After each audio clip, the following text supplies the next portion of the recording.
Code of Canon Law 1983 at Code of Canon Law 1983 at Code of Canon Law 1917. So pag sinabi mong Code of Canon Law, yun yung lahat, kumbaga parang constitution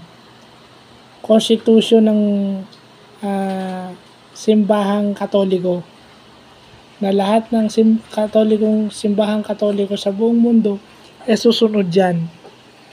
So meron tayong dalawang Code of Canon Law na in recent times, yung Code of Canon Law in 1917 promulgated by Pope Benedict XV, at meron tayong Code of Canon Law 1983 na promulgated by Pope John Paul II, now Saint John Paul II na. So, nandyan lahat yan. Kasi pag sinabi mong Code of Canon Law, nandyan lahat yan. Yung process ng beatification, canonization, yung pagiging santo, pagiging blessed, lahat yan nandyan. Pati yung mga departments, mga position sa Catholic Church nandyan.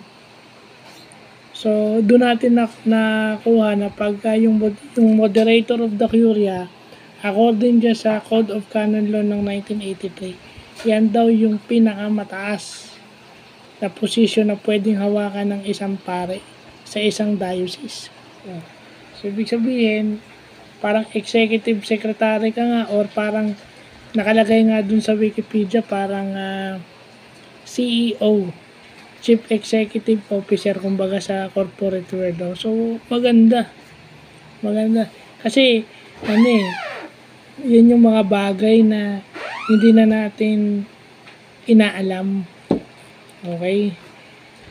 As Catholic, kailangan nating malaman yan kung paano tumatakbo, paano minamanage, ano yung mga position sa Catholic Church. Dapat obligasyon din nating malaman yan.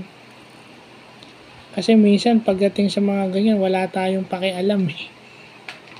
Kaya minsan nawawalan tayo ng sa pagiging Katoliko dahil may mga bagay tayong hindi alam. Diba? Mas nakikita natin yung mali ng mga pare kaysa dun sa tama. Kasi wala tayong idea kung paano sila nagtatrabaho. So yun yung mali natin. So yun lang po.